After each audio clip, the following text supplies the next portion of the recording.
ನಾನು ಬಸವರಾಜ್ ರಾಯರೆಡ್ಡಿ ಎಂಬ ಹೆಸರಿನ ನಾನು ಕಾನೂನಿನ ಮೂಲಕ ಸ್ಥಾಪಿತವಾದ ಭಾರತದ ಸಂವಿಧಾನ ವಿಷಯದಲ್ಲಿ ನಿಜವಾದ ಶ್ರದ್ಧೆ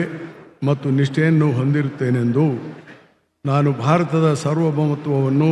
ಮತ್ತು ಅಖಂಡತೆಯನ್ನು ಎತ್ತಿ ಹಿಡಿಯುತ್ತೇನೆಂದು ಮತ್ತು ಕರ್ನಾಟಕ ರಾಜ್ಯದ ಮಂತ್ರಿಯಾಗಿ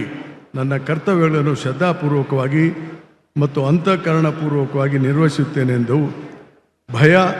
ಅಥವಾ ಪಕ್ಷಪಾತವಿಲ್ಲದೆ ರಾಗದ್ವೇಷವಿಲ್ಲದೆ ಎಲ್ಲ ಬಗೆಯ ಜನರಿಗೆ ಸಂವಿಧಾನಕ್ಕೆ ಮತ್ತು ಕಾನೂನಿಗೆ ಅನುಸಾರವಾಗಿ ನ್ಯಾಯವಾದದ್ದನ್ನೇ ಮಾಡುತ್ತೇನೆಂದು ಶ್ರದ್ಧಾಪೂರ್ವಕವಾಗಿ ಪ್ರತಿಜ್ಞೆ ಮಾಡುತ್ತೇನೆ. ನಾನು ಬಸವರಾಜ ರಾಯರೆಡ್ಡಿ ಎಂಬ ಹೆಸರಿನ ನಾನು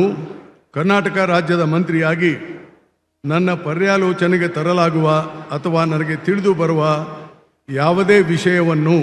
ರಾಜ್ಯದ ಮಂತ್ರಿಯಾಗಿ ನನ್ನ ಕರ್ತವ್ಯಗಳ ಯುಕ್ತ ನಿರ್ವಹಣೆಗೆ ಅಗತ್ಯವಾಗಬಹುದಾದ ಸಂದರ್ಭದಲ್ಲದೆ ಅನ್ಯಥಾ ಯಾರೇ ವ್ಯಕ್ತಿಗೆ ಅಥವಾ ವ್ಯಕ್ತಿಗಳಿಗೆ